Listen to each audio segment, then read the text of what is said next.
नमस्कार दोस्तों, मैं आपका दोस्त मनोज पारस न्यूज़ से। आज हम लोग बात करेंगे एक ऐसे पौधे के विषय पर जिसका नाम है क्रेडल मूसा प्लांट। आज की हमारी वीडियो क्रेडल मूसा के पौधे पर आधारित है।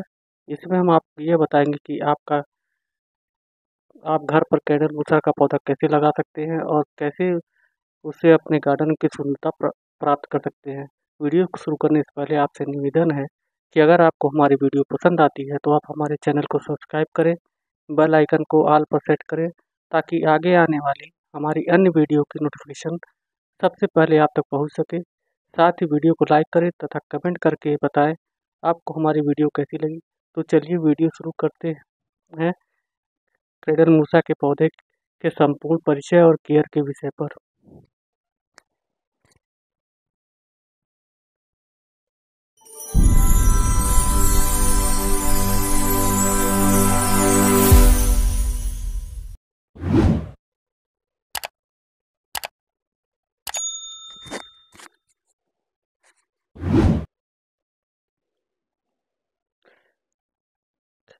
क्रेडल मूसा का पौधा बाहरी पौधे को रंगीन इंडोर पौधे दोनों के रूप में खूबसूरती से बढ़ाता है। क्रेडल पौधा में मोसेस का वैज्ञानिक नाम मूल रूप से रोइयो डिस्कलर है था, फिर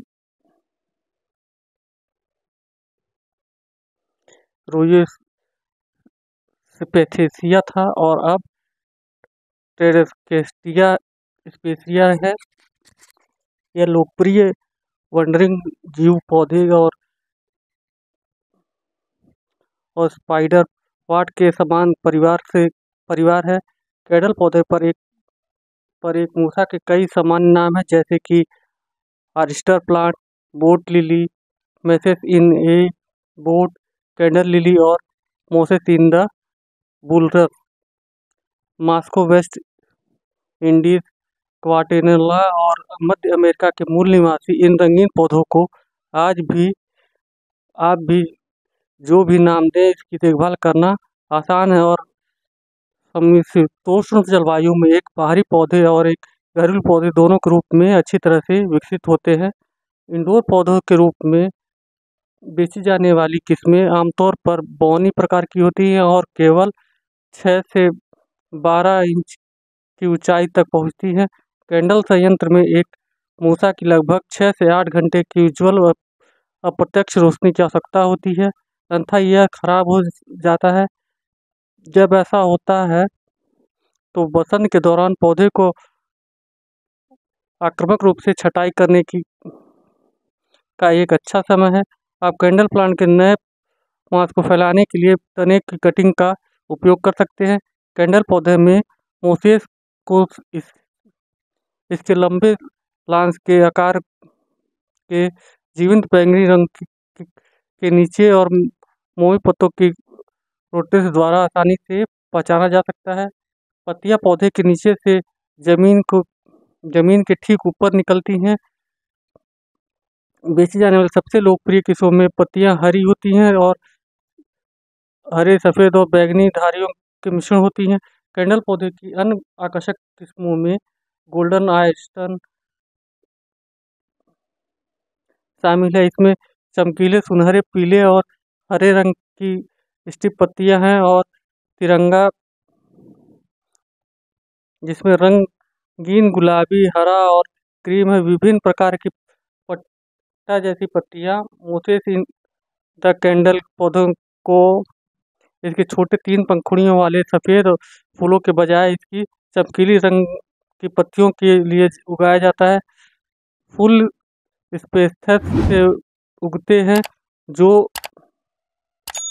नाव या पालने के आकार के होते हैं, जिससे पौधे को इसका विशिष्ट नाम मिला है। मकड़ी के कण पर नज़र रखें जो पत्तियों के रंग से निकाल सकते हैं और मिलीबग जो अक्सर पत्तियों के गुच्छों को अंदर छिपे रहते हैं। कैंडल पौधे में मोसेस को बिल्लियों, कुत्तों और छोटे बच्चों के लिए जहरीला और विषैला माना जाता है।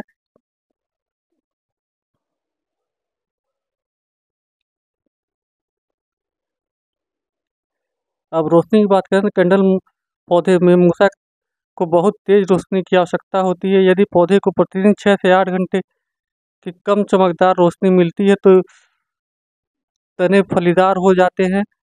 पानी की बात करें, कटहल पौधे को पानी देने से पहले ऊपर की कुछ इंच मिट्टी को सूखने दें। सर्दियों के महीनों के दौरान मिट्टी को सूखा रखें। जब कटहल प्लांट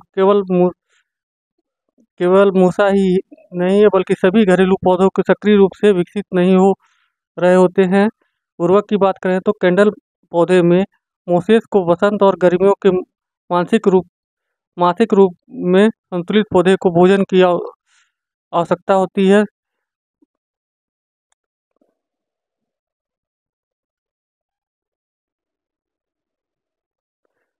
पौधे को शरद ऋतु और सर्दियों के दौरान पौधे में भोजन की आवश्यकता नहीं होती है। तापमान की बात करें तो कैंडल प्लांट में मूसा के लिए आदर्श तापमान दिन के दौरान 60 से 85 फ़ारेनहाइट 16 से 19 सेंटीग्रेड और रात में लगभग 10 डिग्री ठंडा होता है। नमी की बात करें तो कैंडल पौधे में मूसा उच्च आर्द्रता पसंद करते हैं जो अक्सर हमारे घरों में उपलब्ध नहीं होती है।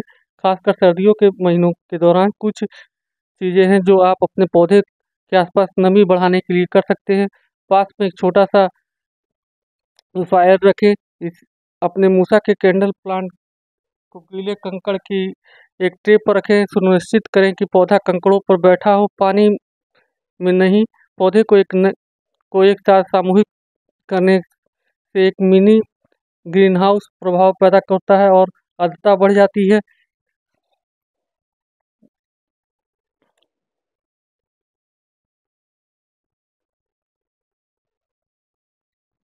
कैंडल पौधे में एक मूसा छोटे 3 पंखुड़ियों वाले बैंगनी नाव के आकार के थ्रिप्स के अंदर सफ़ेद फूल पैदा करता है। कीट की बात करें तो मकड़ी के कण और मिलीबग कैंडल मूसा के पौधे को संक्रमित कर सकते हैं जो अक्सर पत्तियों के झुरमुटों में छिपे रहते हैं। इन्हें देखना मुश्किल होता है। आप इन कीड़ों की तस्वीर देख सकते हैं और सीख सकते हैं कि इनका इलाज कैसे किया जा सकता है। रोग की बात करें तो क्योंकि कैंडल पौधों में मूसा को उच्च आर्द्रता पसंद है, जड़ सड़न पौधे को जड़ से बहुत लंबे समय तक गीला रहने के कारण इसकी पत्तियां धब्बा रोग और एक समस्या है।